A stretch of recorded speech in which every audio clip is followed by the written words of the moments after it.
That's why you want to have those reviews with yourself, because the more often that you do it, it's clunky in the beginning, but then you build a rhythm and then you get used to like, oh wow, I'm because that little small voice inside you that's gonna kind of guide you, it's quiet, So if you don't ask questions and take time to actually be silent and listen to that, the noise and the chaos of the world will bury that, and then it just you won't be able to start unless you know where you're going. You get in the car with your GPS. I need to plug in the coordinates, but I have to ask myself, where am I going?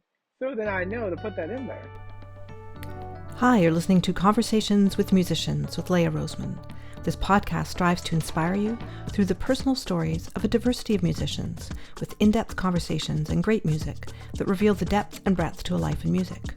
Cliff Beach is an award-winning singer, songwriter, author of Side Hustle and Flow, podcast host, record label owner, and also works full-time as VP of Digital and Operations in the beauty industry. This episode focuses on his recent album and tribute to Ella Fitzgerald, You Showed Me the Way. We also got into his funk hit, Confident, and the last part of the interview, we talked about some of his valuable advice from his book. Most of the guests I speak with work in music full-time, but of course that always means having many skill sets, and a few musicians, like Cliff, have a day job and also work hard on their music, which is central to their lives. Cliff didn't write his book for musicians, but for anyone who wants inspiration and advice for making the best of their lives. And I found a lot of what he wrote about resonated with me. Like all my episodes, you can watch this on my YouTube channel or listen to the podcast on all the podcast platforms, and I've also linked the transcript to my website, leahrosema.com. The podcast theme music was commissioned from composer Nick Cold, and you can use the timestamps to navigate the episode.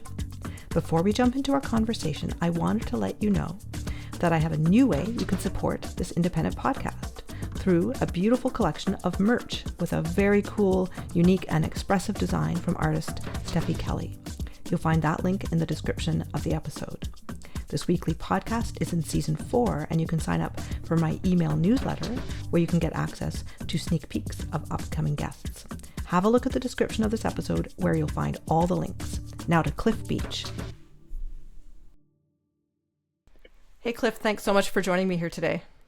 Thank you so much for having me, Leah. Excited. So I read your book, Side Hustle and Flow, and we'll be talking about it in detail, but I want to start with some music because you just released a new album and really great arrangements, big band sound, and it's a little different from the strict funk you'd recorded before. Mm-hmm. So do you want to talk about the inspiration for the album? Yeah, I mean, I really wanted to be able to. I've been a lover of jazz for many, many years. I went to Berklee College of Music in Boston, which is steeped in jazz history. People like Quincy Jones went there. And so I've always had a love of jazz, but never really recorded it or played it. I just was kind of a listener for many, many years. And so I approached this album from the listening perspective, obviously, just like writing. Sometimes you're like, I wish I could hear something and you can't quite find it. So you're like, well, I'm going to go create what I'm trying to hear in my head. And so it was exciting because one of my favorite jazz singers is Ella Fitzgerald. And as I would go into different kind of tribute type albums for Ella, there weren't any male Ella albums, which I call Fella Fitzgerald. There were no Fella Fitzgeralds because it just doesn't happen in the space as much. It's usually the opposite way. Women will cover men's songs for any reason. So yeah, I was just excited to be able to do that. But because I had done so much in the funk and soul world, I wanted to make sure that I didn't alienate all the good work that I've done in the past. So I really wanted to make an album that really sounded like me. And so I think we became a very eclectic, interesting kind of hodgepodge or fusion of a lot of different styles, which I found very interesting. I'm sure for people who are purists, they'll be like, oh, it's very different from jazz, traditional jazz, but there's traditional jazz elements. So I think there's something for everybody on the record, and I had a lot of fun making it, which I think is the most important part. Yeah, it's great. And I was playing a track for somebody and they said, oh, sounds like Stevie Wonder. Yeah. And I always tell people, people are saying like, it's like Stevie and Ella came together and collaborated and had a baby and they called it this record. I was like, well, actually, in the late 70s, Ella and Stevie did record You Are the Sunshine of My Life live.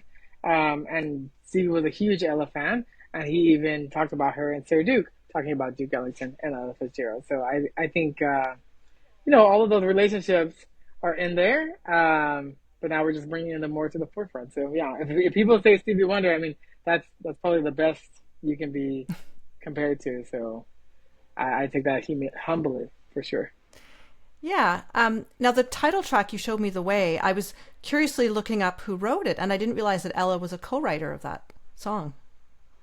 Yeah, we featured two of her songs, You Showed Me the Way and A Tisket to Tasket, which Mm-hmm. became her signature tune. And the reason why I like those songs is because You Showed Me the Way was co-written by Ella. She had just kind of, as a teenager, won Apollo and started working with Chick Webb. And so it was kind of like a homage to Chick Webb for showing her the way into jazz. And then it was also actually done first, before Ella, by a very young Billie Holiday. So I thought that was interesting. And then actually, when Tony Bennett in the 90s did his For the Ladies album, and he was covering a lot of women of jazz, um, he did that song and added the extended verse, which you hear on my album. So all the previous versions didn't have that, it was cut. And so I thought that was very Ella, because in her songbook series, starting with Norman Granz Verve in the 50s and 60s, she would go back and find those verses that were cut Okay. and add them in. So I thought that was a cool thing. But yeah, before I had done the album, I had never heard the song before. So it was just during research that I was like, wow, this is interesting. I never heard her version. I never heard Billie Holiday's. I actually ended up liking the Dakota Stanton version. But yeah, I think it's an interesting song. I hope that it comes back into the popular repertoire more, because it's very pretty. Yeah, yeah. I was hoping we could include that track or part of it in this episode. Definitely, yeah, any tracks are Okay. welcome. Thank you. This is You Showed Me the Way. The link to the album is in the description of this podcast.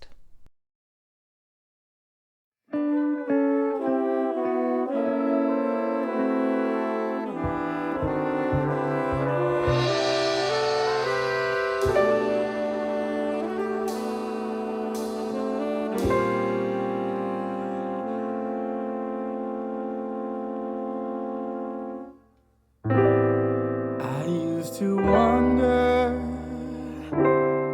if life could be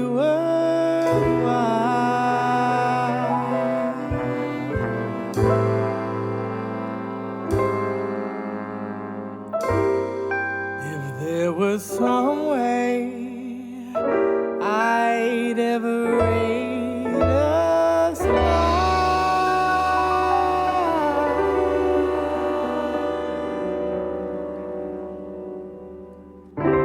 Love had no meaning until you happened by.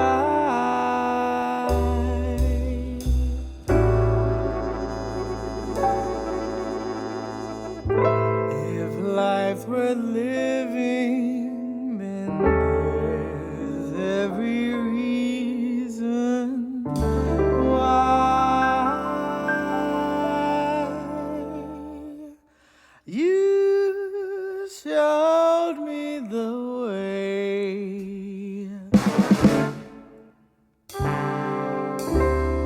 when I was someone in distress, a heart in search of happiness. You showed me the way.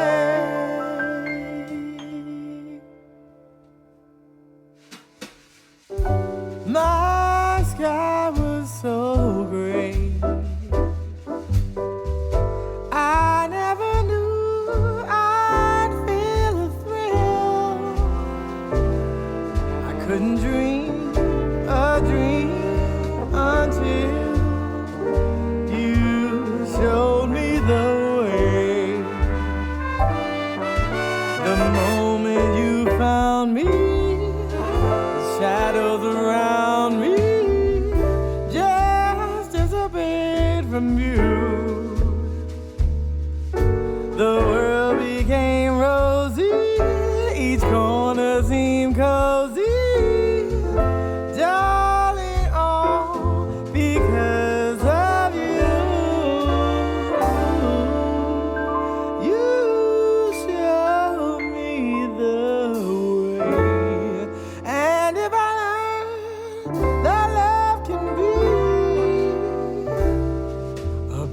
paradise for you and me. Here's all I can say. You showed me the way.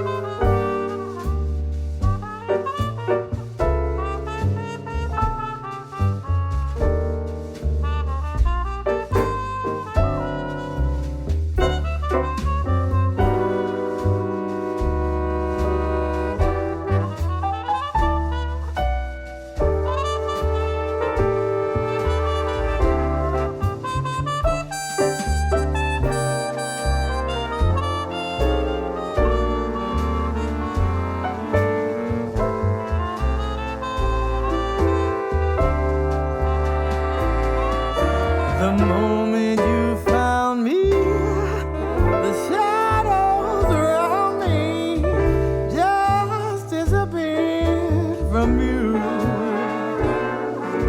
The world became rosy, each corner seemed cozy. Darling, all because of you. You showed me the way.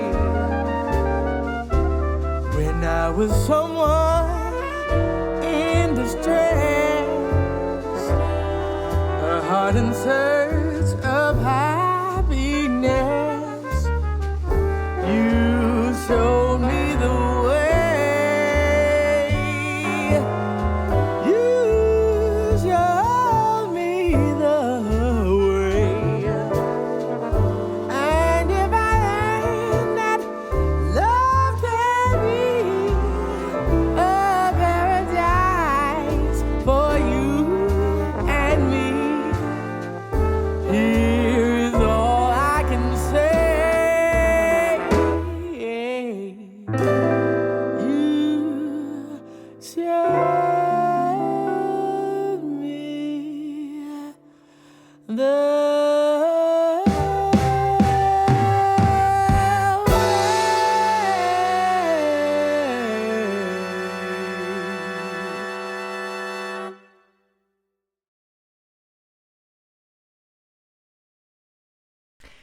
So before we get into your book and some of your other projects, I think it might help the listeners to know more about you. One of the things I found interesting when I was researching you is that your church as a child, it wasn't gospel music with instruments, it was a cappella. Yeah, my family were very entrenched in the church. My great great grandfather was born in 1899. He was a bishop of this church for many years. He lived until 98. So great to have that longevity. But essentially, yes, it's like the movie Footloose where they outlawed dancing, they outlawed instruments. Mm-hmm. And so everyone in my family was really, has really great ears, really great rhythm, really great vocalists. I would say my extended family is probably 200 plus, and 175 of them are great vocalists. I'm not even the best within my family, and the other 25 we just don't talk about, but they still get invited to Thanksgiving dinner. And so, yeah, it was great because as a kid, as your voice is changing, I was always forced to kind of figure out where I fit in, and they'd be like, well, you're alto today, you're tenor today, or you're soprano today. And so I got very good at doing harmonies and moving my voice around. And I still do. So yeah, I think all of those building blocks, you don't realize it at the time, but they become these stepping stones that build up to larger things because I'm able to hear. And then you just are so close to it that you just feel that's your normal. So for me, it's just like, of course we sing in harmony. Everybody does, but that's not true. So you can take it for granted sometimes. So I'm very appreciative of that, and also just the gospel idiom, because there's so many kind of it's a different type of improvisation. A lot of people learn by rote and by ear music, and so I like having a strong ear because it gives you a lot of flexibility. So even within the jazz record, working on it, even though everything was written out, I still made a lot of changes by what I heard, and I felt that was very Ella to do. And so, yeah, I think you're a combination of all those experiences. So I think definitely I had a very unique vantage point. Um, but I think I learned about music through osmosis by just watching my family so well sing together. And even now, there's videos of us like at holidays singing and breaking into songs spontaneously. And so I think there's a part of me that I kind of champion and carry every time I get on stage, a little piece of them. Yeah. So in high school, you did musical theater, but when you went to Berklee, that wasn't your focus.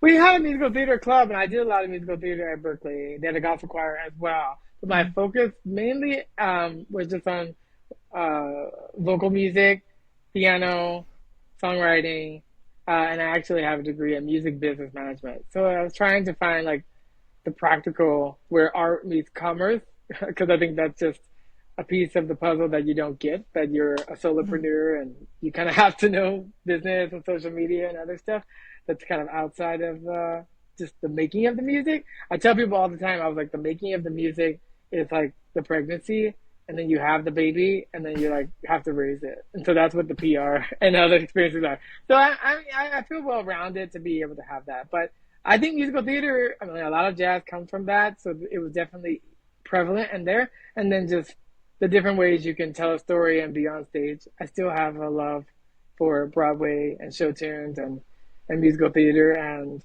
Berklee has merged since then with the Boston Conservatory. So there's lots more musical theater over there now than there was when I was there. Okay, interesting. I've talked to quite a few people who've gone to Berklee, and there must be like this network of alumni, and especially you're in LA. Huge.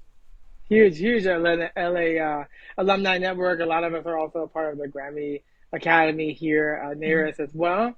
Um, but the industry is really small. I mean, it's like 6 degrees of separation, or maybe even less, maybe three. You always know someone who knows someone who's working with somebody, because all like the like-minded people kind of are in the same circles. They go to the same clubs. They listen to the same, or yeah, they absorb music and listen in a certain way. I work in radio and TV and other stuff too, and so those kind of all intersect and connect in LA. But yeah, we have a huge alumni network. We do a lot of alumni events just to continue to bring people together, and they have just so many amazing people who will come and talk to us, Grammy Award winners, about their journey, which I really nerd out on and love, because everyone's journey is different. It's not a linear thing. And so we learn from everybody. But at the same way, like when I was working on writing my book, it's like you write your experience, but there's no way that someone could like redo everything you did and have the same result. It's just kind of like this is a blueprint of like a way to think and put things together, but it's like you kind of have like a loose recipe, but you're gonna be making changes to it, and it's gonna become your own through that process. But no, I love it. LA has such a huge Berklee alumni network, and there really is only three main hubs for music, with New York, Nashville, and LA. And so that's why I chose LA. Obviously, with live music, you have Austin and a few other places as well, but I still think LA, Nashville, and New York are the biggest, and that's where Berklee also has the biggest alumni outside of Boston. Mm-hmm. Yeah. Yeah, what you're speaking to really resonates with me because I put so much into this podcast to show the world that there's such, you know, I always say the same thing, but a depth and breadth to a life in music. It can mean so many things. And I was very interested in your story because of this idea of the side hustle and embracing that. So I want to dig into that. But before we get into that, it might be good for people to understand a little bit of your challenges. Like, could you want to speak to your cruise ship experience and coming off of that? Oh yeah, well, the cruise ship, I worked for Holland America Line for about 2 years, and it was great. It was great because I got to work with my best friend who also went to Berklee, who's a singer, and so there's so few times in your life where it's like, wow, I got to travel the world with my best friend, singing and performing everywhere. And I was really young, in my early to mid 20s, and so I think that's the best time to kind of pack up with your bento stick and go see the world. And you're so wide eyed and so optimistic. And I think there's a part of that you should try to carry forward, I think, through all aspects of life, because it keeps that curiosity going.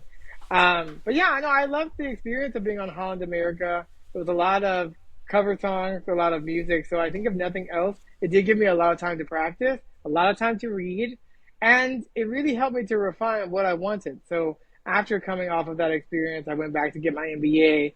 And after that, I really decided to start doing music again on my own terms because I really realized the importance of songwriting and producing and how I wanted to get my thing out there. Not because of a narcissistic way, but because I feel like if you don't get it out, you'll go crazy to a certain extent.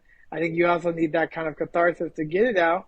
But you already know like what exists like in the world, and that was someone else's idea. And so if you have your own ideas, why not get them out there? And so that's kind of what kind of put me on that journey. So I think if I hadn't had done it in that way, because I know a lot of people who have done cover bands and background gigs and stuff like that, and I think there's room for all of that in music. And even now, I'm starting to do some covers again, but it really gave me an appreciation to take the time to really figure out my own thing. Because I think there is within music, I know for sure there's like a sliding scale or a tipping point where if you only do covers for a long period of time, then the money is so good you can kind of pigeonhole in that. Then it's hard to kind of start original. So you kind of have to decide at some point, like if you want to do the original route. It is harder in a lot of ways, but rewarding in a lot of ways. And there's no right or wrong way. But by doing the cruise ship gigs, it really helped me to realize that I did want to do the original route. And then I went full force into that after that experience, which I mean, if I hadn't had that experience, it could have been different. So I think, I think it's a great experience for people who want to do it. I think travel, I think see the world. I think you meet a lot of cool people. You don't work all the time, so you have a lot of downtime, which is a rarity, I think, in some cases. And ultimately, it's just like you're throwing spaghetti at the wall and singing with sticks, and that's a good kind of sandbox to test out a lot of ideas. Mm-hmm. Yeah. So you've done a few competitions, and you co-won the John Lennon songwriting competition with Confident. Yes. Could we include that track as part of this episode? Oh yes, we're almost to 1 million streams, so I'd love to include it. So the band Mestizo, right? Yeah, Mestizo Beat. Mm-hmm. Yeah. So how did you meet them? Yeah, that's a funny story. So I had a musician friend named Rich, who lives in an area called Topanga in California. I had known of Topanga only from the girl's name on Boy Meets World when I was growing up, but I think that she's named after that town. And so they love music over there. It's kind of a rich, I would say, hippie community. But essentially, I met Mestizo Beat when they were teenagers, when I was in my 20s after the cruise ship experience. So probably about 10 years before we actually decided to work together. And through a series of events, we started recording at the same studio. And the person who was the engineer showed me some of their music. And he said they were from Topanga. And I was like, well, if they're from Topanga, they have to know the one guy I know because he knows everybody. So I call him. I say, Amit, do you know this band? He's like, yes, I managed that band. I just knew he was that hub connector. So he connected it. We did some shows. And then I was like, hey, let's work on a song. And it's funny because when I wrote Confident, I was actually not feeling that confident. And so it was written as kind of like positive self-talk, let me put it out there. And so when I sent it to them as a demo, I was like, wow, this is probably like cheesy, like Velveeta, like saccharine sweet. Like I was like, this is going to be something like, no one's going to want to hear this because it's like, I'm confident, I'm learning to love myself. Like I was like, nobody wants a self-love. What is that? And so I sent it to them. I was like, hey, what do you guys think about this? And they were like, it's great. And then we recorded it and we put it out and we said, let's just see how it does. And then it was like, this playlist picked it up and this playlist picked it up. And then it won multiple competitions. And it's always that way where it's like the song that you're like, I don't know about it. It becomes that one. But I think it resonated with a lot of people because just so many people struggle with self-confidence and you fake it till you make it. But it was coming from a real place. It was coming from a place of, I wasn't trying to be positive for positive's sake, but I was just trying to put goodness out into the world. And so I'm glad that people resonated with it. And now almost 1 million streams later, it's like, oh, wow. Because I didn't even know before that song that was even possible. Before that, we had songs that had, a few thousand streams here and there, but nothing to the significance of that. And it opened a lot of doors because a lot of people were listening and a lot of venues and places they go and look, at your stats. And so those things do move the needle. It connected me working with the radio station I work with now because it just helped us to get played on more places and more avenues. So again, though, I tell people all the time, you got to put a lot of stuff out there because that wasn't our first song. It wasn't our 10th. It's probably like our 19th, 20th. So it's like, you got to try again. And a lot of no's before you get that yes. But, and again, I think collaboration is the key too. Working with Mestizo Beat, they brought a lot of greatness and energy to it. I brought what I did, but we had no ego. And so we merged together to create something that was bigger than the sum of either of us separate. And they've since gone on to do some amazing music on their own, and I've done other stuff too. So hopefully we'll come back together and do more stuff together. But yeah, they're just a great team of people, very talented, very steeped in the style, very they stick to their guns of what they like and their vintage sound and how they record it. And I just have so much love and admiration and respect for them, and I'm glad that they're doing so well. And I'm always championing and talking about what they're doing outside of what we do together, just because they're friends and I really respect their talent. But yeah, I would do it 10 times over again, because even if it had no streams, because I enjoyed the process so much. This is Cliff's funk hit, Confident, and you'll find all the links in the description of this podcast.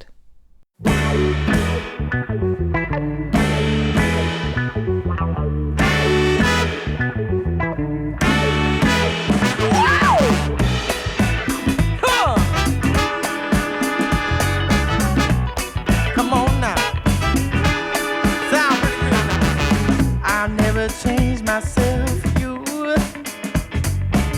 I'm not made to shrink to fit your narrow point of view. Don't fence me in, give me some room. No time for small minds.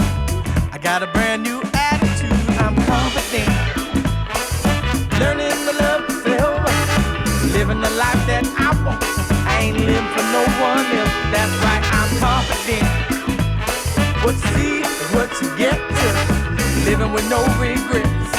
Looking forward to what's next. That's right, I'm confident. Hell yeah, I'm confident. I had to break all the rules. Trying to be someone else just ain't cool. And I don't want to be a fool. Nah, no time for small minds. Got a brand new attitude, cause I'm confident. Learning to love myself, living the life that I want. I ain't living for no one else. That's right, I'm confident. What you see is what you get to. Living with no regrets. Looking forward to what's next. Why did it take so long for me to see? What's keeping me from being free? Finally, I know what's right for me. I said the only way to be is absolutely, totally confident. Said I'm learning to live myself, living the life that I want. I ain't living for no one else. That's right, I'm confident. What you see is what you get to. Living with no regrets. Looking forward to what's next. Hit me now. Yeah. Said I'm filled with confidence. Said I'm confident. Look at me, I'm confident.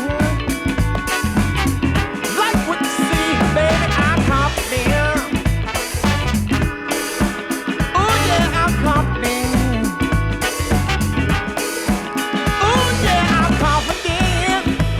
Said I'm learning to love myself, living the life that I want. I ain't living for no one else. That's right, I'm confident. What you see is what you get to. Living with no regrets. Looking forward to what's next. Hit me now. Say oh yeah. Oh, say I'm living with confidence. So when you said 19 songs, like with Mestizo Beat, you had done those kind of collaborations? I had done different songs with different collaborations. With Okay. Mestizo Beat, we've done a handful, probably 4 or 5 songs together. But of course, that one was the first and the biggest.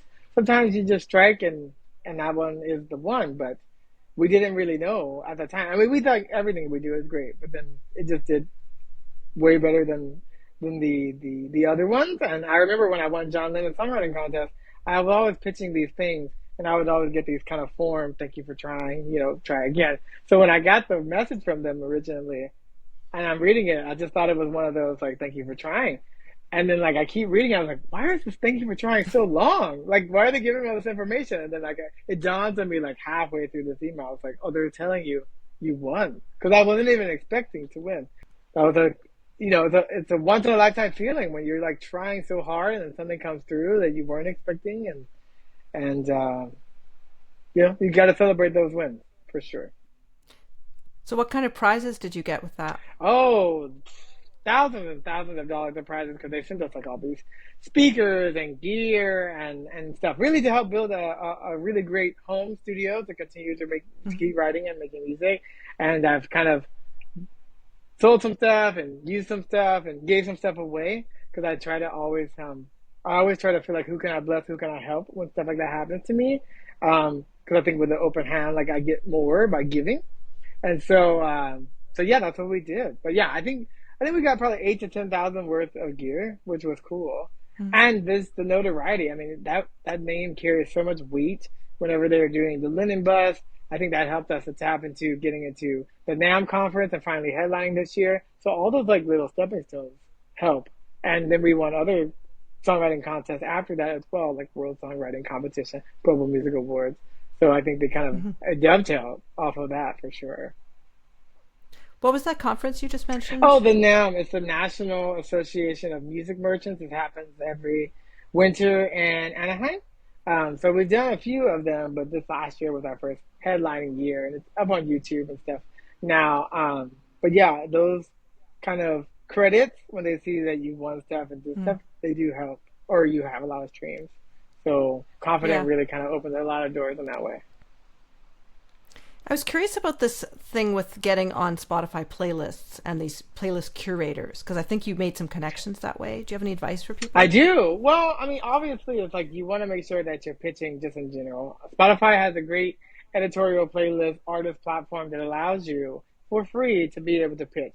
Now, with that, you want to refine your pitch. So you want to kind of understand the playlists that are on there, what they're looking for. But there's some algorithm things that you can do. So by getting songs that you already have on there to get more spins as you start pitching, then, there's activity for them to start combing and looking through.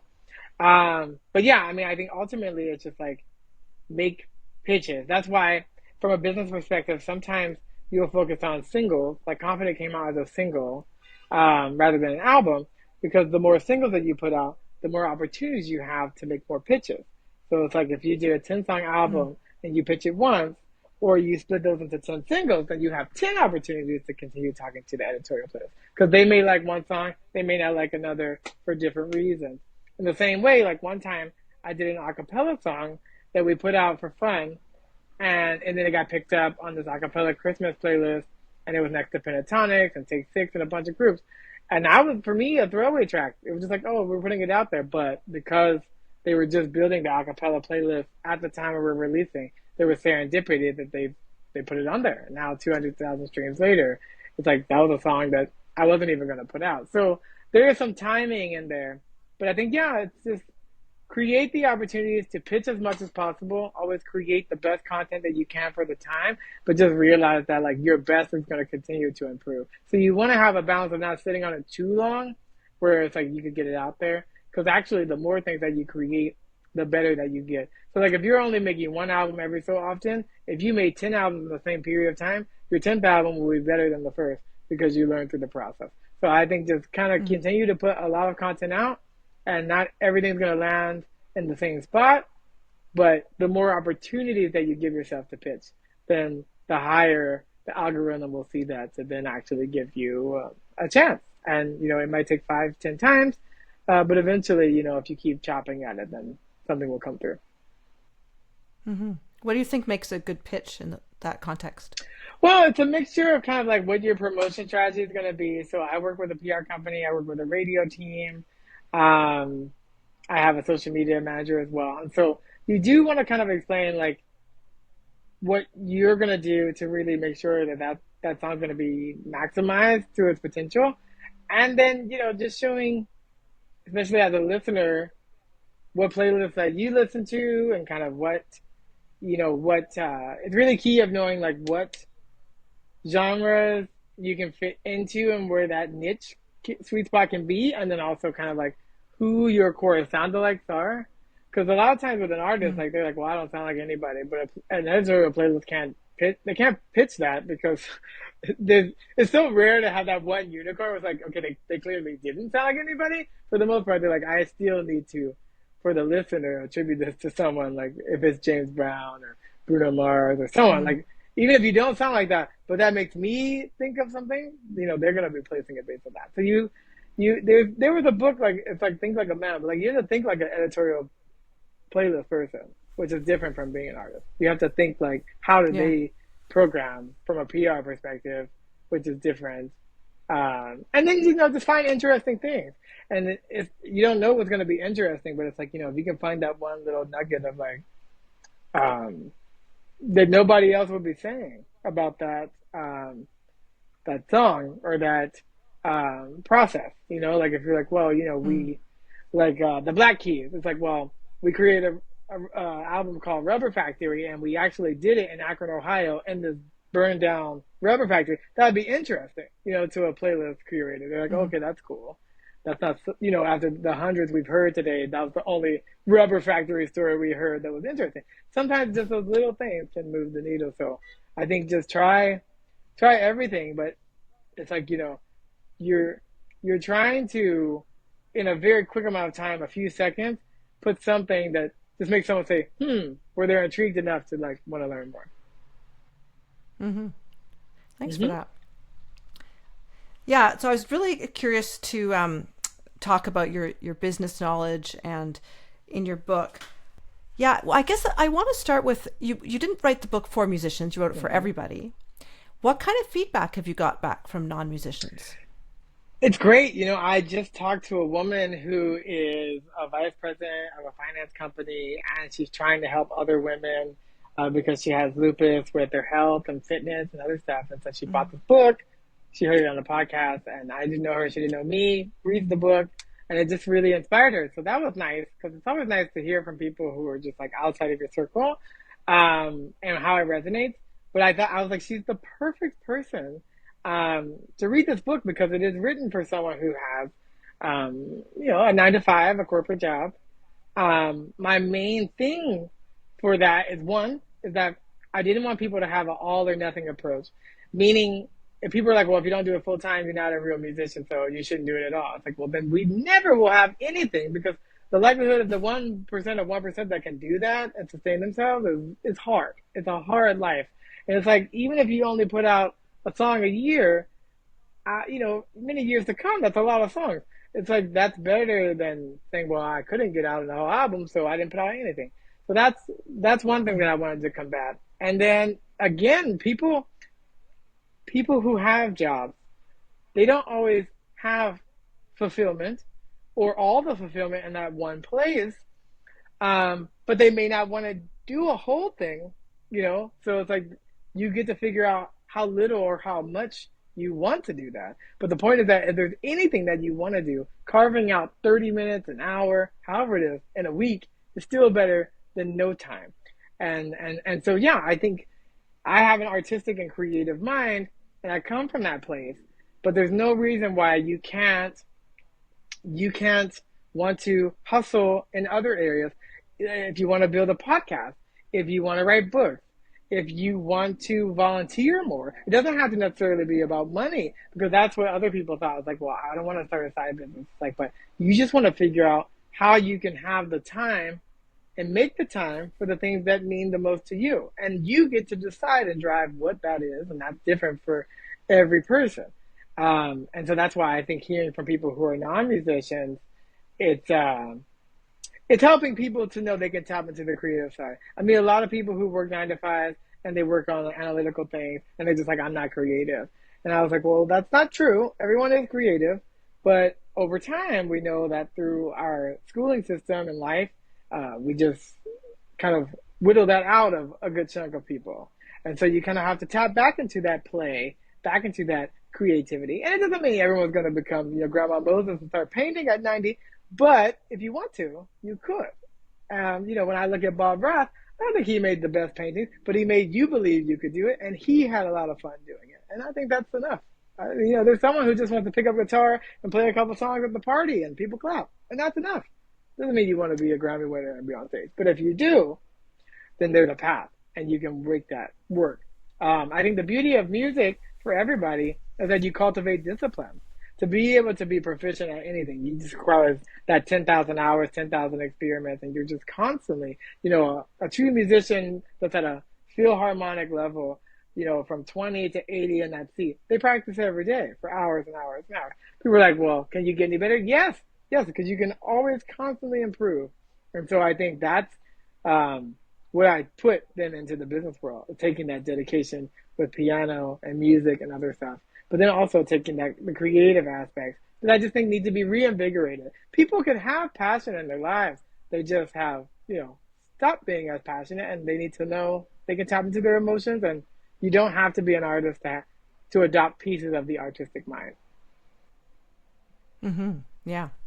Oh, yeah. Some of the stuff that really resonate with me. You talked about having a regular reviews of our lives, this kind of reflection where you're kind of assessing your performance in your life. Oh, yeah. I mean, there's just so many times that I find that, we just don't even ask ourselves the question. Like, when we talk in the book about the Ikigai, it's like, what makes me happy? What makes me tick? Why am I here with my purpose? Like, those are self-reflection questions that only you can ask. That's why every chapter of the book has reflection questions, because it's assumed that we will ask, but most people don't.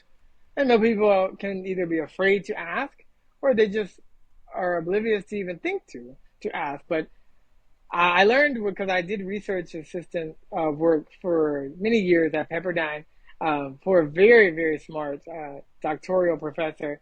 And I remember when I was writing the book, I talked to her as my mentor, and I said, well, you helped me to learn how to ask questions so I could ask the right questions. And she said, no, I taught you how to ask questions, so from data you could figure out if it was right or not for you. You don't know until you ask the question if it's right. That's the scientific method. You have to create a hypothesis and then run the experiment. And I was like, oh, that's interesting. So basically, for everybody, until you ask the question, and then decide, you can't really make a decision. And then a decision is then what's going to put you on the path. So I think, everyone should have a daily, weekly, monthly, whatever cadence just to review. It's like, if you were hiring you, would you fire you? That's the thing. You have to ask that, because it doesn't mean that it's a negative thing. It's like, for me, with health, I went to a doctor, and I've been cleaning up a lot of health in the last year. And they were like, hey, your cholesterol's high. You may think about this. You may think about that. If I didn't have that feedback, then I can't make any positive food choice changes, because I don't know. And so you have to ask so you can find out. And if you don't know, then you ask, who knows about this, so I can go ask them. But that's the trajectory. So the reason why you have those reviews is because the more often that you check in with yourself, or the more you check anything, the better it will become. So if you change the cadence, like you were only doing a yearly review with your employees, for instance, if you do a monthly review, you have 12 opportunities. If you do a weekly review, you have 52. You will have way more with 52 check-ins than one. So that's why you want to have those reviews with yourself, because the more often that you do it, it's clunky in the beginning, but then you build a rhythm, and then you get used to it. Like, oh, wow. Because that little small voice inside you that's going to kind of guide you, it's quiet.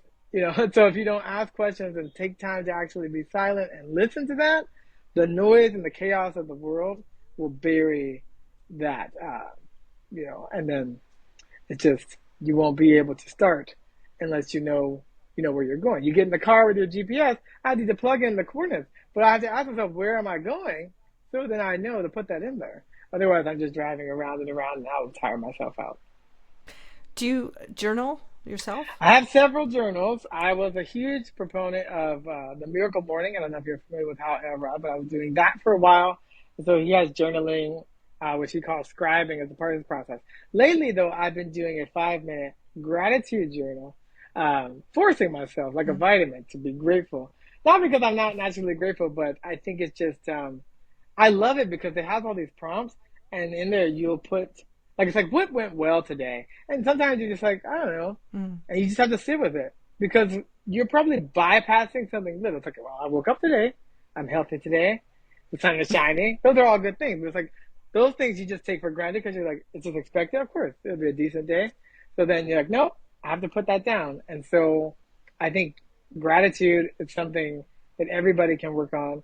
So I like having that. But in terms of journaling, and I do other journaling for mental health and therapy and stuff, but I do believe journaling in terms of kind of writing down your ideas or kind of just skeleton plans of what you want to do. Every time I have an album, I always are like, these are the songs I want to do. This is what I think I want to work with.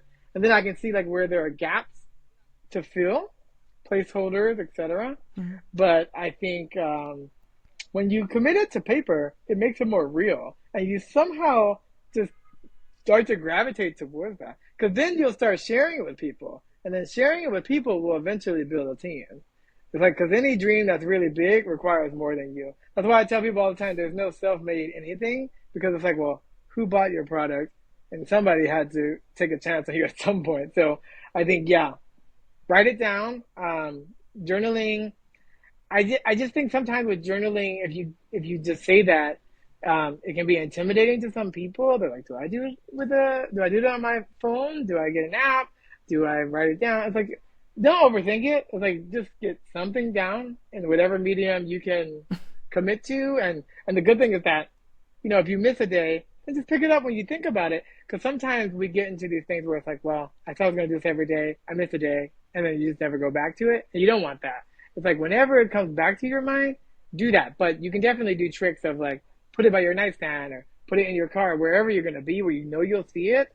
And then try to create triggers. Like it's like, okay, if I do this first thing in the morning, when I smell the coffee, it'll trigger in my brain. I'm journaling for that first 30 minutes. I think definitely with the Miracle Morning, and there's a few other things about artist pages and stuff like that. But if you do it first thing, I think everyone should do something before work just for them.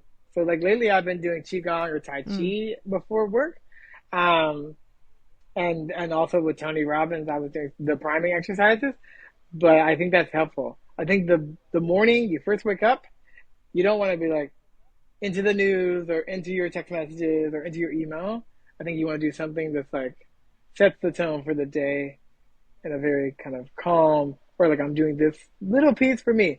And the beauty of the savers for the Miracle Morning is you want to build it where you're doing these 6 things for 10 minutes or an hour. But there is like a micro version. It's like you only have 6 minutes. You can do each one for a minute, which is still better than not doing it at all. And I think everybody can find 6 minutes to do that. That's why I do the 5-minute gratitude journal, because you can find 5 minutes.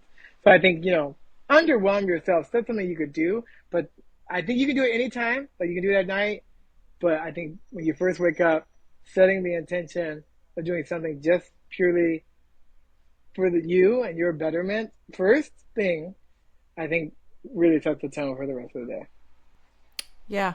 I started journaling maybe 5 years ago. I mean, I had when I was a teenager, but not since then. I'm in my 50s. And literally because I heard a podcast, Dr. Chatterjee on Feel Better, Live More was talking about how it's very beneficial for your mental health. So it really has made a huge difference. And then the pandemic hit, and then boy, it really helped me through that. All these important people in my life, family and friends, I'm always trying to get them to journal and they won't do it. And I'm like saying, well, it really helps me. And I just try to gently encourage them, but people have to want to do it. Well, I think I heard it said this way. I've been doing a lot of productivity study with David Allen's Getting Things Done, but he keeps saying the same thing over and over. It's like, well, the brain is great at having ideas, it's terrible at holding them. So you got to put it out. You have to dump. When I was doing the book, there was a whole thing of just like vomit draft. You just have to dump all your ideas out in the beginning because you have a lot in there. We get 50,000 images, I think, coming to us every day in our minds. And so it's like, add that up over days. It's like a system where your cache and your memory is slowly like becoming bloated, where you're like, I just can't handle it anymore. And so people, when they start journaling, it's hard in the beginning, but as they pick up a rhythm, they're going to feel, I think, lighter in a way, because you're just like getting stuff out. I remember one time I was doing these type of journaling where you would write something down and you would table it. So you'd write it on that piece of paper and then you would fold that page over. And that signified like, I'm tabling this. Because there's some things in life that's like, I have no control over that, or there's nothing I can do about that at this time. And I need to either delay that or delete that because it's just going to tire me down. And someone else was saying to me the other day, they were like, you don't know how heavy gravity is until you're weightless. And I think the journaling helps you to do that. It helps you to get some of that weight off of you because there's some things you're just like, hey, I'm writing this down and I'm probably not going to come back to this, but I feel better getting it out. And there's maybe something I didn't want to express or say to someone. So it'll just live in my, my private thoughts in my private journal. But if I do want to go back to it, you can do that. Sometimes it's great to go back and see what you were going through a year ago. Because what I've realized is that I used to email my mom when I was younger all these different problems, and I would see these emails later, and I was like, that's like a blip on the radar. I'm so far away from whatever was happening at that time. But I remember I was like, at that time, I felt like everything is happening. This is the worst. And then it was like, yeah, it actually was just okay. Like it wasn't as bad as I thought it was at the time, or I've moved on to something else. So it's nice. And I think it's good to see your progression too, especially when you have good goals, like with dieting or exercise. Keeping a journal keeps you accountable to that, and you see those changes because it's like now in a year I've lost 50, 60 pounds. But when I started in the beginning, I lost 2, 3 pounds. You saw no difference in pictures and stuff. But the journal kind of helped me be like, okay, it's slowly happening. It's slowly happening. So when I go back and look 6 months ago, a year ago at the journal, I'll see kind of the building blocks. Because sometimes it's like, hindsight is 20/20, and the journal helps you to have that hindsight or something to actually definitively go back and be like, oh, that's what happens. Because life is a journey, but life is like a tool. The people who really become successful are able to utilize that information to be like, okay, I won't make that mistake again, or I'll try something different this time with new information. But at the same time, there's no judgment in your journaling or your thoughts. They're just your thoughts. And, meditation, I think, can be helpful too with that journaling practice. So I think, people will have different ways to do it. But now there's like ways that you can write and then it'll just automatically go into an app and go digital too. So you can have the best of both worlds. Some people will still dictate into their phones different information and have it that way. I just say, like, again, start small. Start a journal where you just do 1 minute and you just write a little something. What's good about today? Here's a prompt. And then eventually, like, you can go longer. Once you build any good habits over, I would say 40 days plus, then like it's easier to extend on that. But I think the first 40 days are the hard ones. Yeah. Hi, just a short break from the episode, which I hope you're enjoying so far. I wanted to let you know that I have a new way you can support this independent podcast through a beautiful collection of merch with a very cool, unique, and expressive design from artist Steffi Kelly.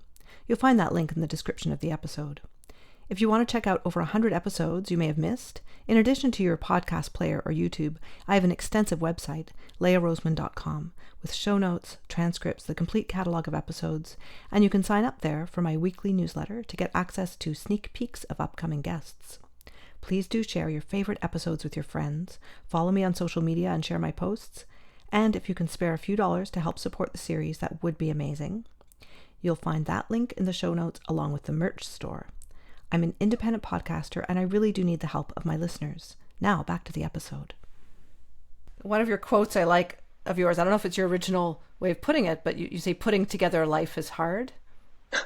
Yes, putting together life is hard. I remember one time I went home to play some shows and I had to work, and so I had driven from Maryland to Virginia and back and something, and I saw my grandma at one of the shows and she was like, it's so nice how everything just came together. I was like, no.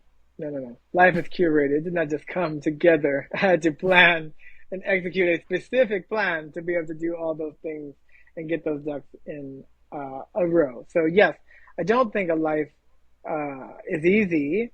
Jim Brown says, life never gets easy. You just have to become better. And I think, it's not easy, but it's like nothing ever is. If you want something that's worth anything, it's going to be hard. It's going to take work. It's going to take discipline. There's going to be dead ends. There's going to be delays. There's going to be disappointments.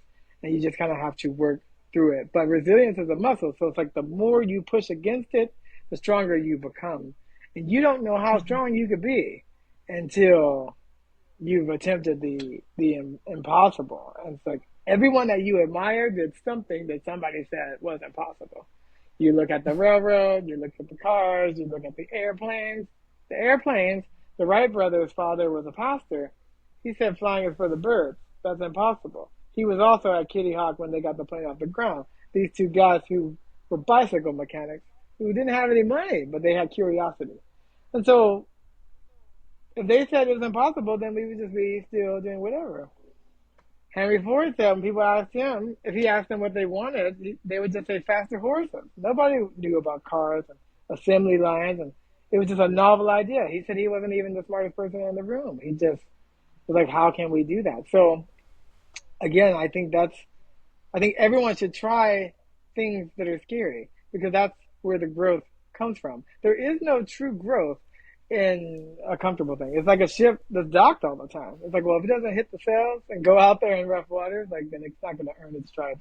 And yes, it's safer at the docks, but it's not really a ship, in that way. I mean, our Queen Mary is like that, I guess now. But so yeah, I think you got to get out there because it's like those wow moments when you have that, where you're like, wow, I did that. When you run that marathon and you break through that tape, and you're like, wow, I was the first person. Yeah. That could be you. Somebody that was them when they were, I had a friend that was running a marathon this year the first time.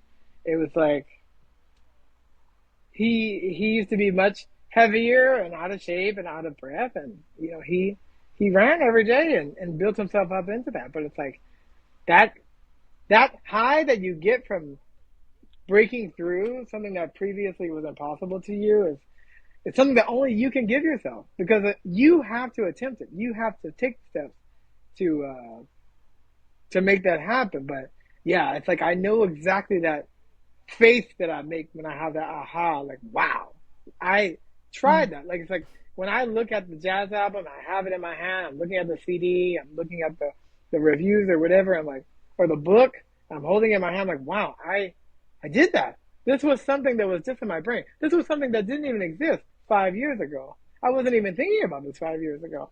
And it's like, that's how all ideas are. They all start as a seed, and then you plant them, and then they germinate, and you water, and you wait, and you wait, and you wait, and then they grow, and then that plant springs up fruit, and then, they plant more seeds. So like, it just becomes bigger than you over time. Yeah, and you talk about planting lots of different seeds, which I agree with. Yeah, as well. because you don't know what's going to spring up. They're not going to all spring up at once, and some are going to fall on bad soil, and some are just, for whatever reason, runts and aren't going to grow, or some are like a bamboo tree. You got to wait 5 years to see anything, but it was building all these deep roots that you couldn't see. That happens too.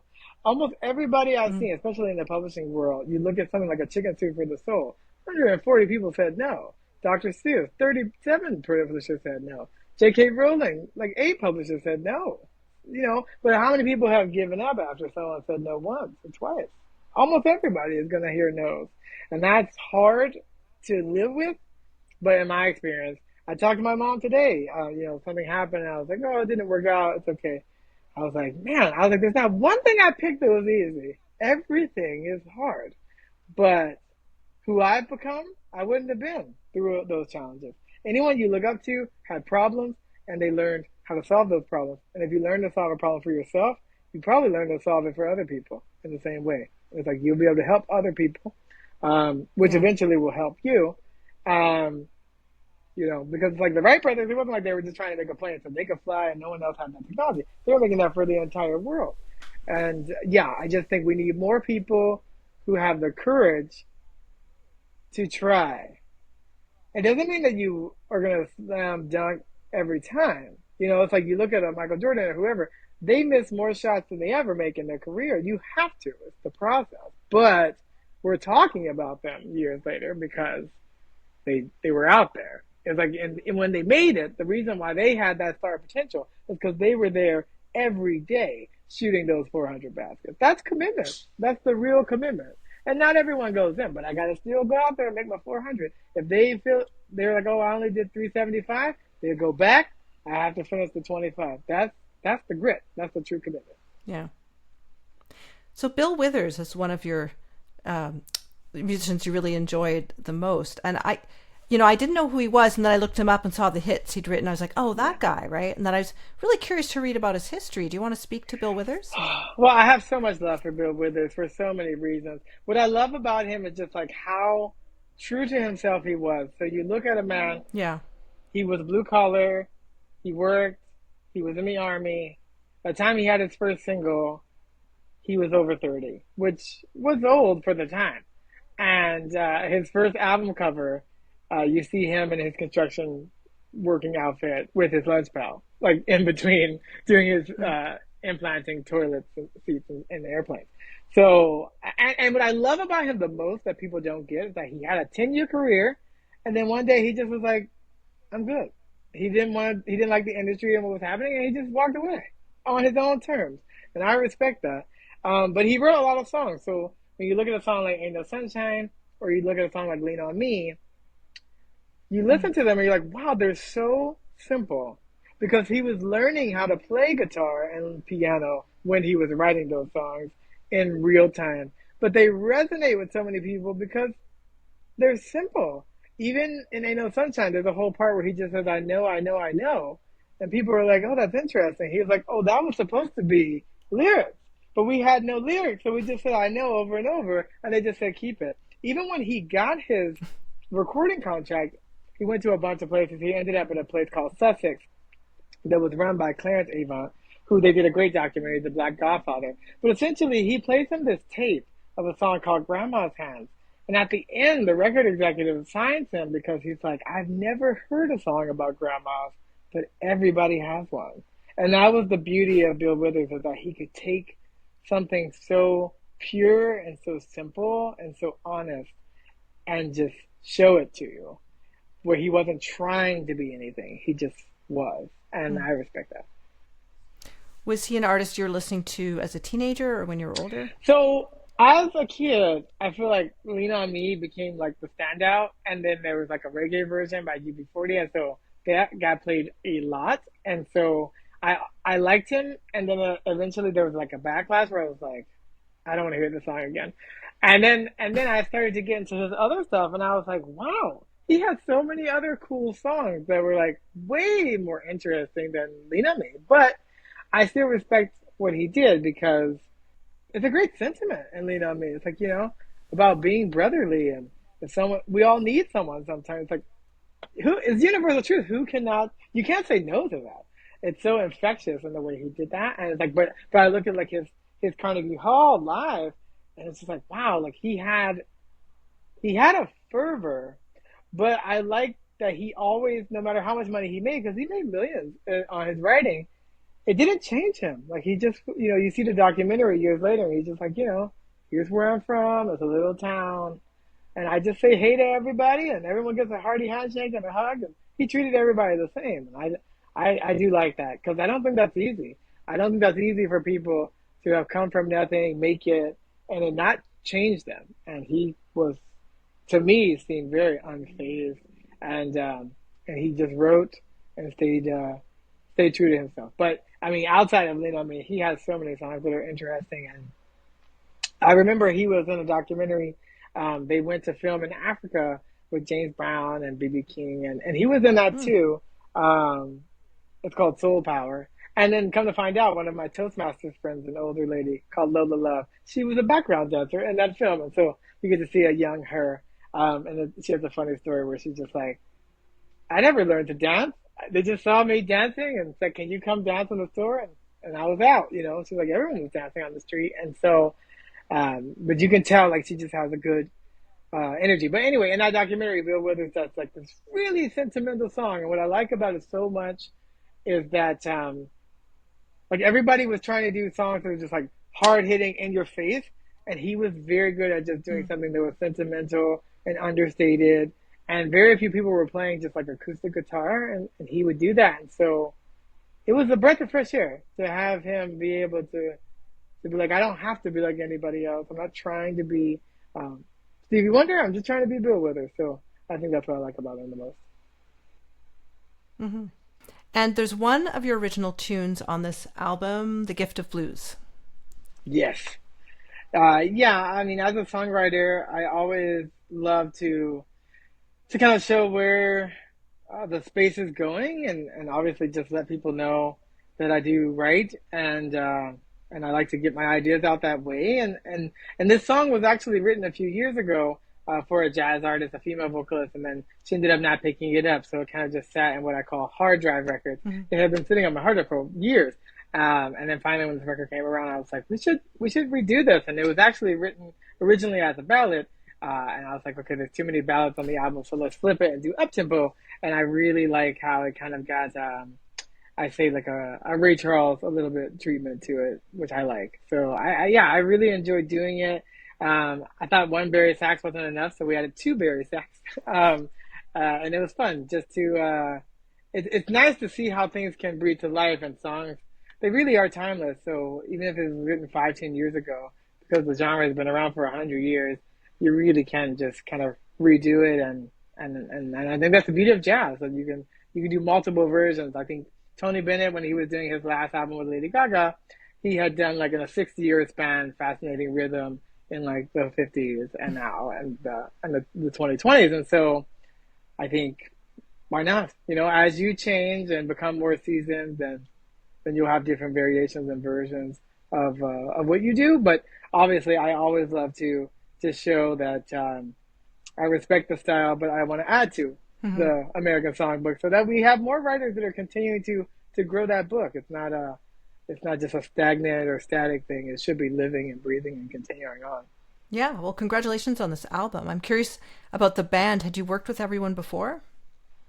I had worked with the horn section, so Evan Mackey is my horn arranger, and so he was the section leader and music director for this project. So most of the horn players I knew before. We added 2 new ones, but 3 of them were the same for my funk stuff. And then we added a new rhythm section because the way it was arranged, it's through composed, like classical music. So it's just like start to finish, all written music, which I had never done before with the arranger, a Japanese arranger from Berklee, who's currently in Japan, named Moon. And so I had to find different rhythm section players that were able to kind of almost read like musical theater scores, where they were just very, I sent it to a few people who said, wow, you used a lot of ink, which means like we wrote a lot of material and information out there. But it actually helped a lot, because once you go into rehearsals with all that pre-production ahead of time, we recorded everything in like 2 days. So it went really smoothly because we had so much thought behind it. And I think jazz is just one of those mediums that requires a little higher level of sophistication of thought beforehand, even though it still has a lot of improvisation in it. So yeah, I was excited. I think as you add new blood into anything, you get different energy, and it keeps you on your toes and makes you kind of grow out of your comfort zone and do new things. So I hopefully will make another record with this group, because we really enjoyed the process of making this one. Mm-hmm. This is Cliff Beach's composition, The Gift of Blues, from his album You Showed Me the Way. You'll find the link in the description of this podcast.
Piecing together my shattered heart.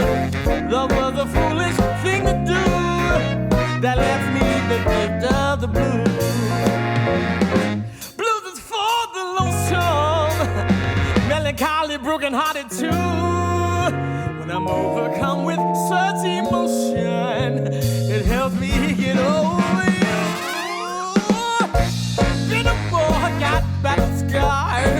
piecing together my shattered heart.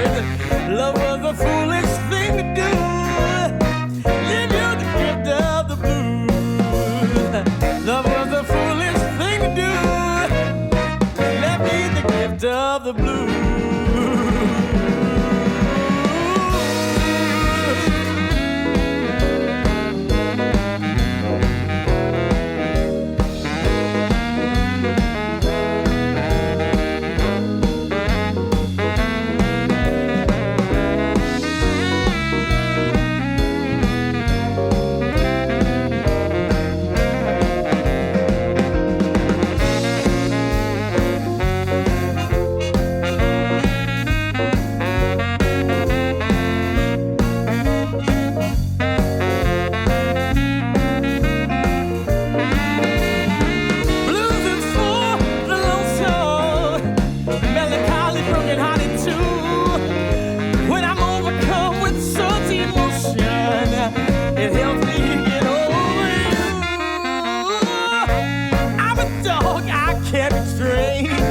Be taught to stay and learn to behave. Sally, I get so confused. I'll leave you the gift of the blues.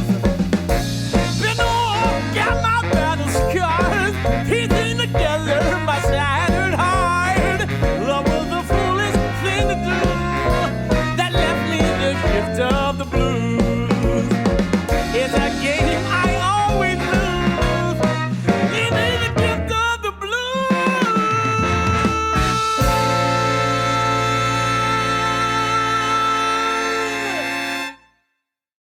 You mentioned Toastmasters.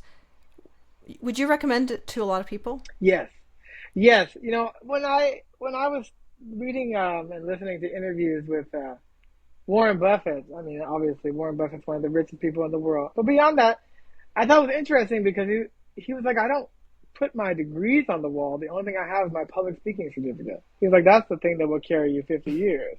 And I was like, well, this guy who has done, I feel knows what he's talking about, says that. It's true because he was like, before he learned to speak, he couldn't. And when he couldn't speak and communicate,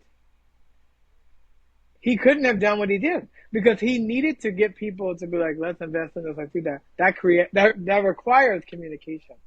And what I like about Toastmasters is that you learn communication, effective communication, and you learn leadership. And leaders are not born, they're made through the work. But I recently heard and learned people think that they're communicating, but they're actually just talking. Talking is half of communication, but it has to be able to receive and send a signal. So if one is happening and not the other, it's just monologue going both ways. And if people can't absorb the information, then that's not really effective communication. So I think what Toastmasters allows you to do that is to be comfortable with pauses, with taking time to articulate your statement, to make sure that you've given that in front of a bunch of people so you've worked out the kinks. And just a lot of public speakers and authors and people use it. I really love how they track your filler words, your ums and your ers. You don't realize that, like, sometimes you can be one of the most intelligent people, and if you have a lot of those, people will just think you don't know what you're talking about, you know, or you're very nervous, and it may not be true. It's just something where, again, getting that feedback, you can make different changes. And so by having someone tracking that and deputizing you as the Wizard of Oz that night, then you learn like, oh, I need to actually take a beat to pause, or this is my crutch word when I'm thinking. So I will just inaudibly not use the crutch word. No, so I mean, Toastmasters is almost, I think it's celebrating its 100th year now. And so, I mean, so many people have done it. It has so many clubs around the world. And I think it'll go hundreds of years into the future, because I do agree that being able to communicate well is probably one of the best skills. That, and also just investing in yourself. There is no downside to that. Mm-hmm. Yeah, it's very interesting. As a podcaster, I'm very sensitive to filler words when I'm editing mine and my guests. And I've noticed, and this may be a very superficial observation, but I think the people I've interviewed in which English was not their first language use fewer filler words. That is true. I have noticed that as well. Also, people who have previously had stutters, typically are very on top of their word usage as well. But I think it's just a skill. And again, you're not trying to necessarily have perfection, but it's just you want to do a little bit better every time. And that's why, again, with those extra check-ins, by having a sandbox to test out your speeches more often, weekly, going to other clubs, then you get better. Tony Robbins said when he was learning to speak, he would work in an office with people who would speak once a month. He was like, well, I'm going to speak 5 times a day. So it's like, you get much better if you're doing it a lot. Believe me, the audience is going to show you what works and what doesn't work. If you are taking that feedback, you will improve. When you get through the full Toastmasters program, which can take years, you've given at least 50 speeches. And your 50th speech is much better than the first. The first icebreaker is very clunky, but we stand up for you because we know how hard it can be. Now, some people definitely have hardships and fears of just speaking in general, and that's a whole other thing. I didn't have that, but I can definitely tell you I've seen people who did, who 50 speeches later, we can't shut them up. So I think it's worth it to do Toastmasters or something like it if you can. And for the price, I think it's very affordable for the amount of work you can do. I think it's probably less than $10 a month. Yeah. I bet it would help a lot of musicians who are performers with their stage fright, with their instruments. Yeah, it definitely would. And I think the thing for me, like I was always pretty comfortable speaking in front of people. So when I was getting my MBA, people were like, well, why would you do Toastmasters? Like, you're already really good. I was like, because you can get better. But also I was like, you can't rest on that because just because you maybe singing in front of an audience, I can do well. Doesn't mean I speak exactly the same at the same level. It's like I didn't get proficient at singing by only doing it once. So yeah, I don't think you should rest. I mean, even the most popular speakers, they still practice their speeches ahead of time. They're not just winging it. That's very hard to do. Mm-hmm. Even things that look winged, in the jazz world, they aren't. There's a lot of practice that goes into that. I think if someone said they saw Picasso sketching a little doodle and a lady asked him for it, he's like, that's $10,000. And he's like, $10,000 for that doodle? He's like, that doodle took 10 years. The practices you didn't see would make that now flawless in a few seconds. So yeah, I think people should do Toastmasters. I always recommend it to people, no matter how proficient you are, because you cannot be proficient at all the levels. There's so many little micro aspects to speaking, how you use your gestures, how you use PowerPoint, how you use handouts, how you show emotion and when to put that in there. Some people don't tap into their emotions, so all their speeches come out very robotic. So now you have to work with the person and be like, well, if you're speaking to all engineers, that's one thing. If you're talking to a whole group of artists, that's a whole different thing. Sometimes you're talking to two and you're the in-between. So you have to be able to speak 2 different languages. And then cross-culturally, you give a speech in one, in China, it'd be different from giving it in France. There's different rules and different things. So yeah, I think Toastmasters is one of the most beneficial things that people can do. And it's always free to try. I think just go and sign up and see if it works for you or not. It won't work for everybody, but I know it's worked for thousands and thousands of people. So it must be good. I was curious, your name Cliff Beach, is it a chosen artist name or is that your given name? That is technically my given name. I mean, Cliff is short for Clifton, but that is my real last name. And I've always gone by Cliff since I was a kid. I always tell people sometimes it's deceptively simple, where they want to make it more complicated than it is. And people are like, is it Beats? And they know it's beach, just like the beach. And it's just like it sounds and just like it's spelled. But yeah, people always think that I've made it up as an artist name. So I was like, it's cool. I mean, if I was named Sinbad, I'd be a pirate or a comedian. Cliff Beach is okay for a musician and an author. But I come from a long line of other Cliff Beaches, my dad and my grandfather. So I'm just carrying the torch. Yeah. So this book we're talking about, you narrated the audiobook, and you made a Udemy course as well. Yes. Yeah, they're all offshoots. But out of all, I must say I love the audiobook because I was able to put my music in there. Okay. I love authors when they read their books, um, just because I think it gives a different layer, especially when it's a personal story. Mm-hmm. But it is a lot of work. I mean, I think it's almost 7.5 hours. So we were talking and talking and talking. I got to a point where I was like, I don't want to hear any more of my own ideas. Just let it be done. But then once it was out, I was like, wow, this is cool. And then it was nominated for a World Entertainment Award, so that was exciting. But yeah, I really loved just getting this book out there because I always thought it was interesting, and hearing just the feedback from other people, they get what it is, and that I just wanted people that weren't afraid to try and to fail and to fail and to fail again and fail better and fail forward and fail fast, because that's just the only way. I mean, Mm-hmm. it's just like, when you're a kid, a baby, it's like, they fall a lot of times before they learn to walk. That's the process, and they don't fall once and then say I can never walk, and then that's it. And so we just have to tap back into that part of ourselves, that we have that resilience muscle. But yeah, I think the writing of the book was the harder part, Mm-hmm. because the editing process takes the longest. Um, because I'm more of a gist person. So the actual rough draft took about 90 days, but it took years to do the 10 edits. And that was definitely where I was like, that's the best it's going to be. Stick a fork in it. I cannot read this again. But it was great because refining that process really helps you to kind of trim the fat. So the book really got condensed into exactly no fluff, no B material, all A material. So that was exciting. And then the audio book was great. So hopefully we'll do another follow up, because I really enjoy the audio programs. I listen to a lot of audio books too, so I feel like that resonates with me. The Udemy Yeah. course was kind of based a little bit mixture of the audio book and a little bit of Toastmasters, to have little vignette speeches for each of the modules.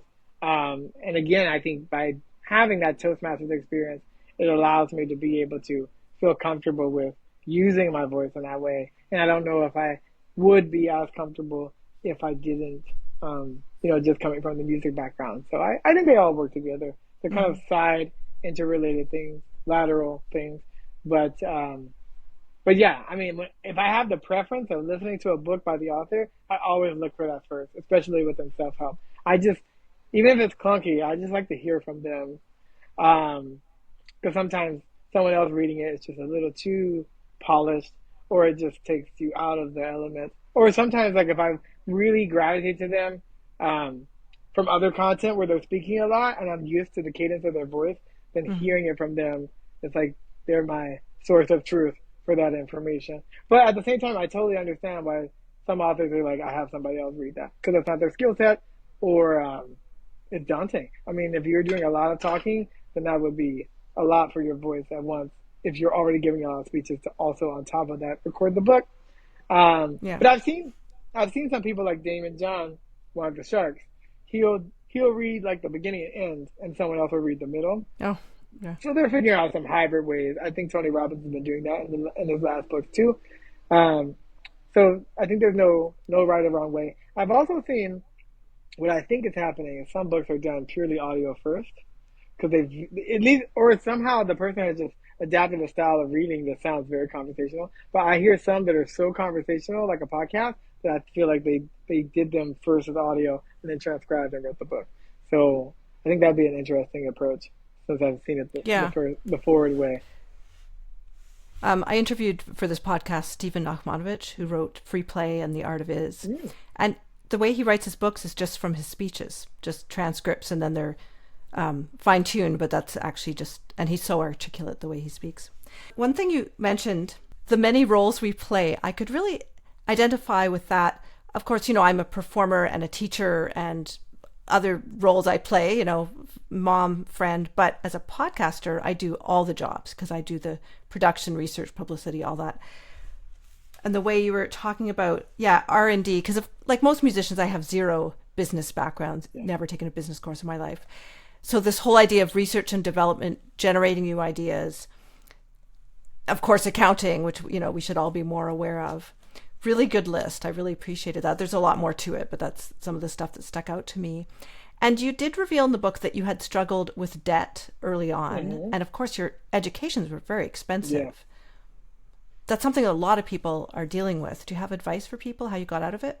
Yeah, well, I mean, it's like again, you look for mentors. So I definitely read a lot of books from Dave Ramsey and Susie Orman and a bunch of stuff just to understand. One, I think you just have to understand that, like, I tell people, just like with productivity and with money, the deck is stacked against you because you're often taught wrong about life.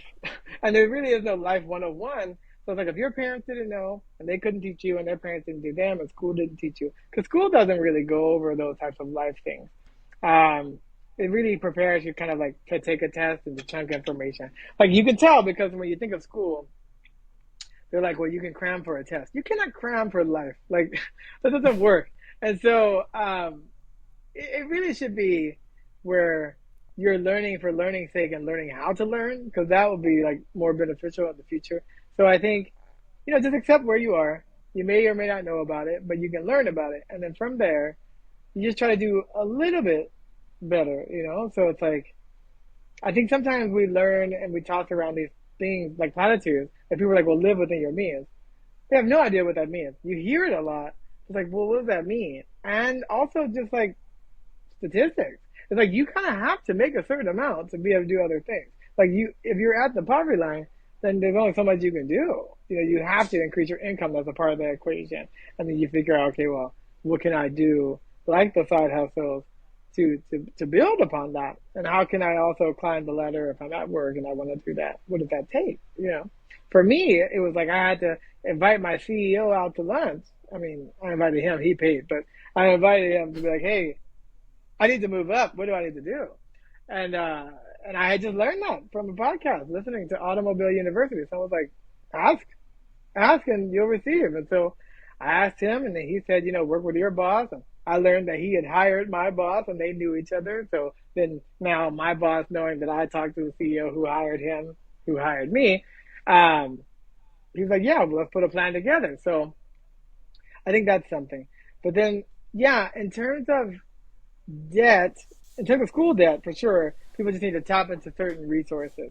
It's better to go low and slow and mitigate some of that debt.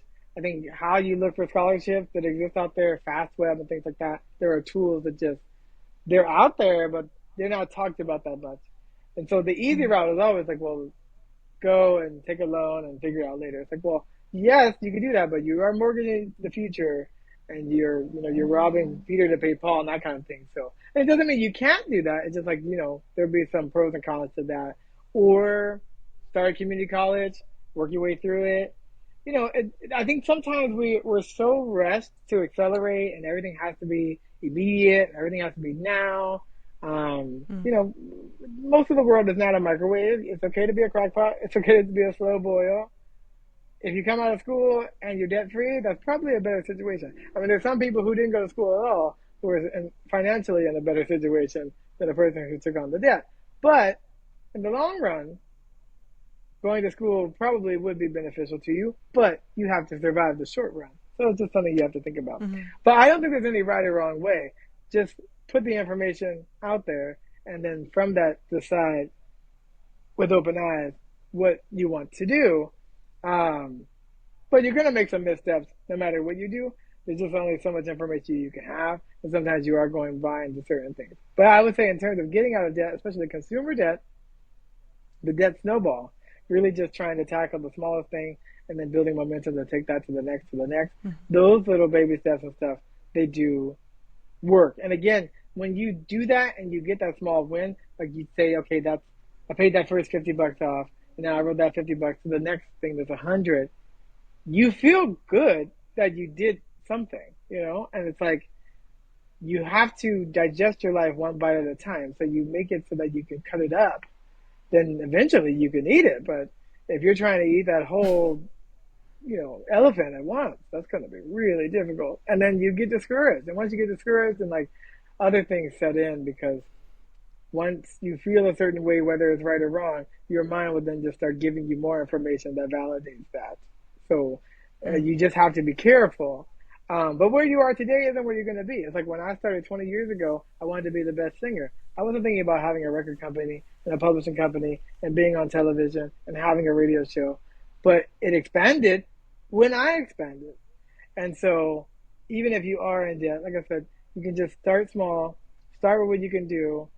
If it's on the income equation side, if it's starting side hustles, if it's just tackling the smallest debt first, it's like if you take an axe and you keep chopping the tree, it might take a long time, but eventually it'll come down. So just take your time, but intention, thinking about what you want to do and then setting an intention and then slowly moving towards that is always the best way, whether debt or goals is just small steps. In terms of mastering the art of cold calls, I've certainly been doing some of that with my podcast.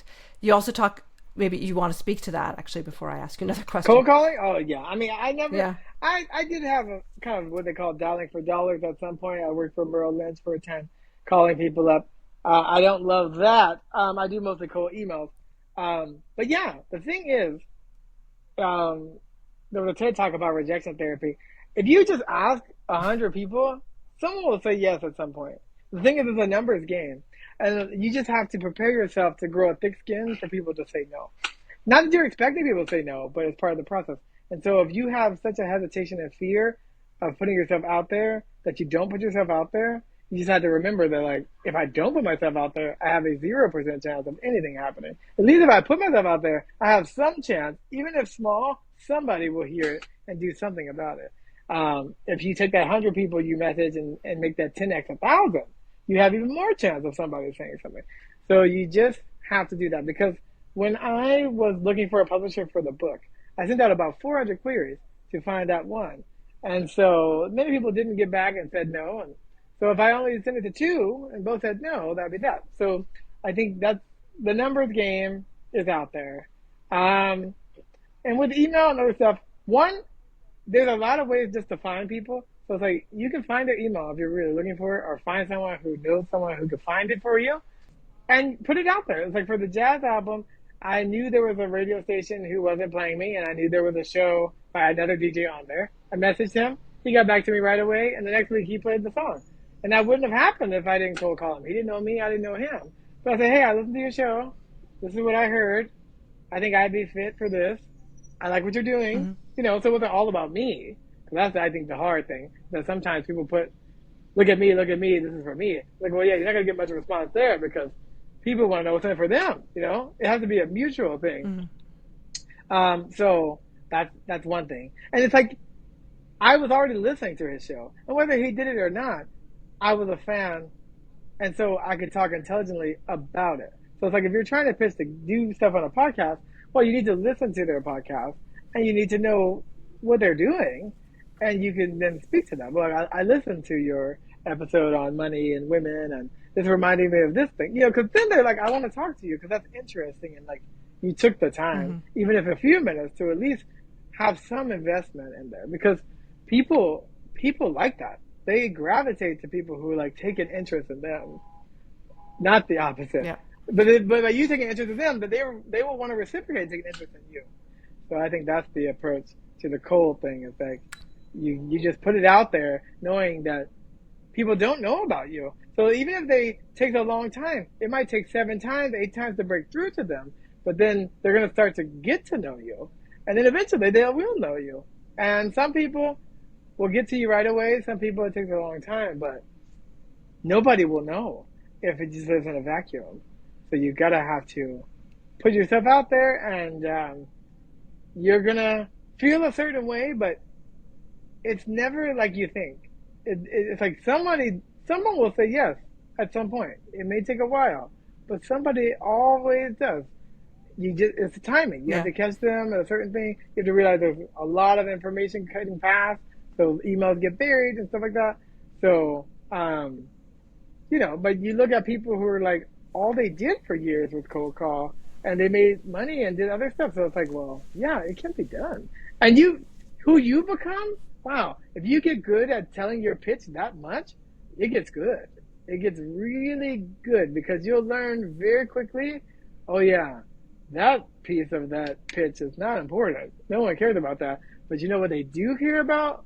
This. Like when I pitched my thing to the guy at the jazz station, I was like, this record is about my grandma. My grandma tried to fight Ella Fitzgerald when she was 6, and she was from that city. And he was like, that's interesting.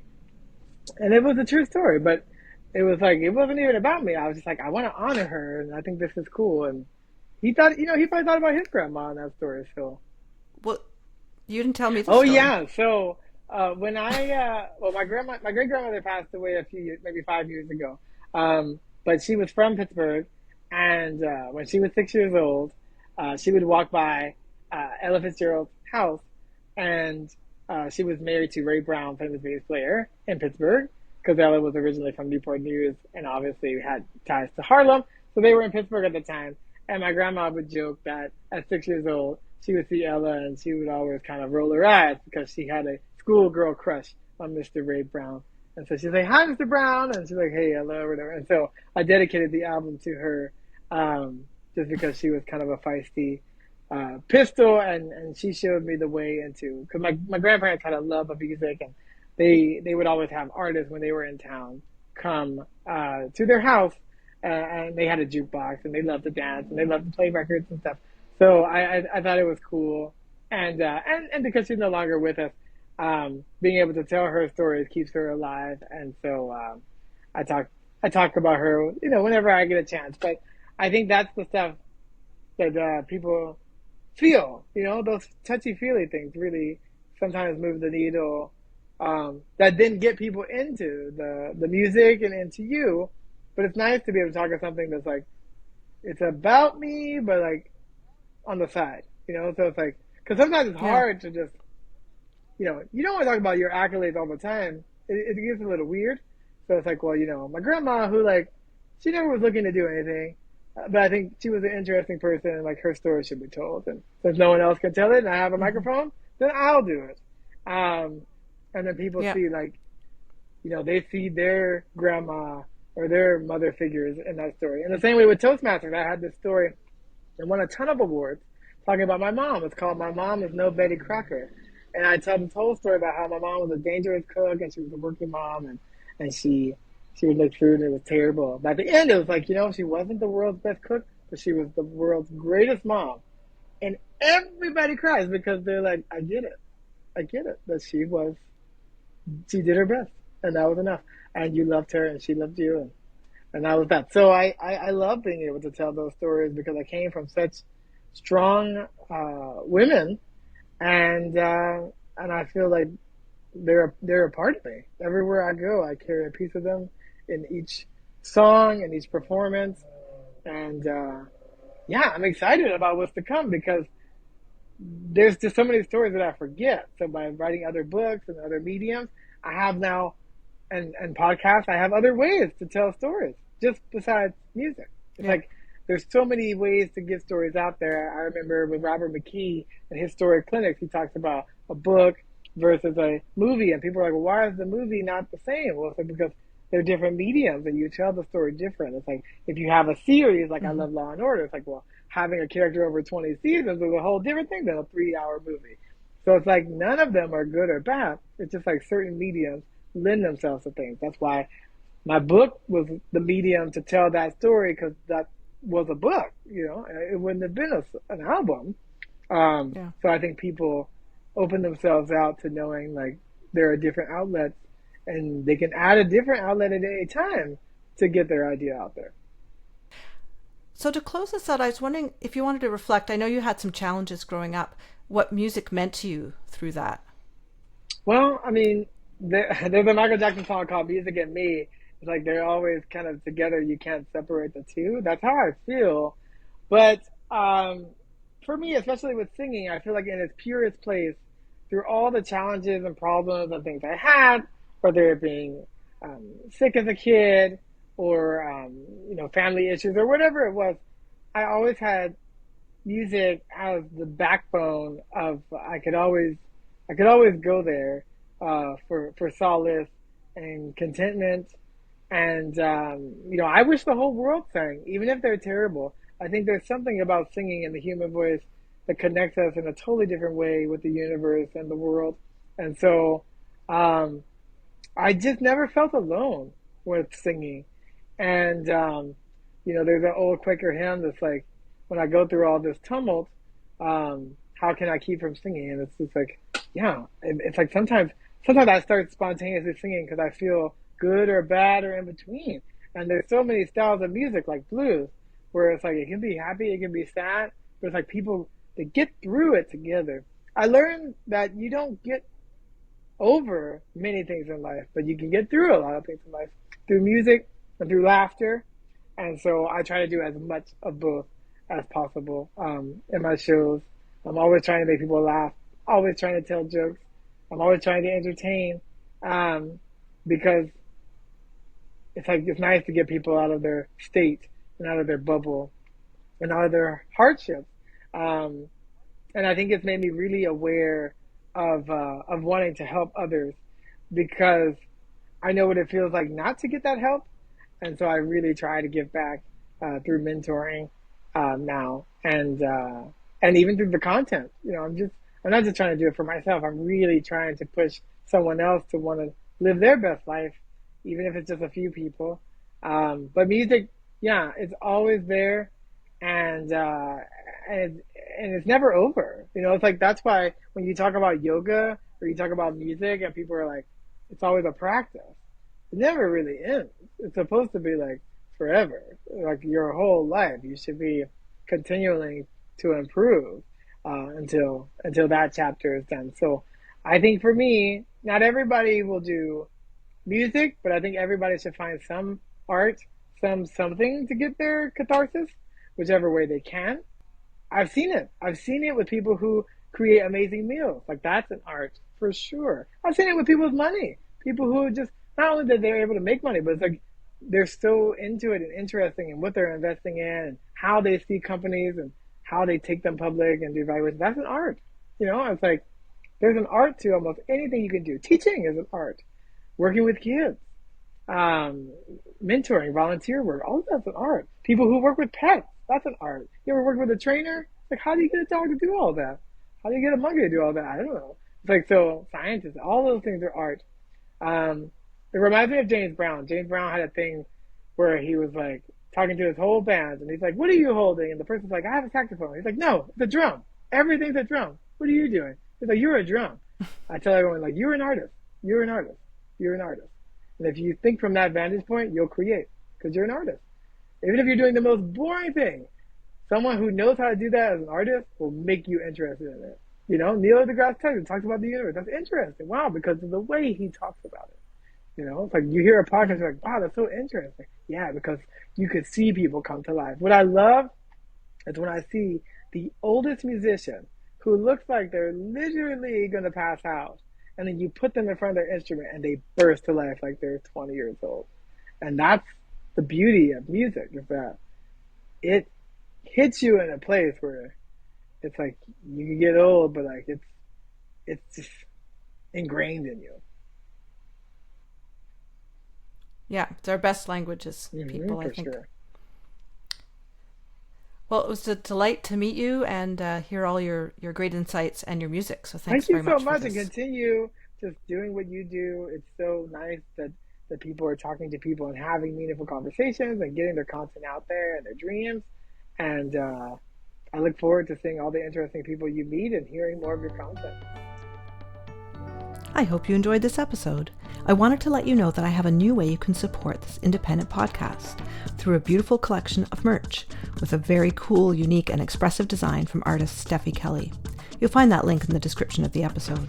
Please do share this with your friends and check out episodes you may have missed at leahroseman.com. If you could buy me a coffee to support this series, that would be wonderful. The link is in the description. Have a wonderful week.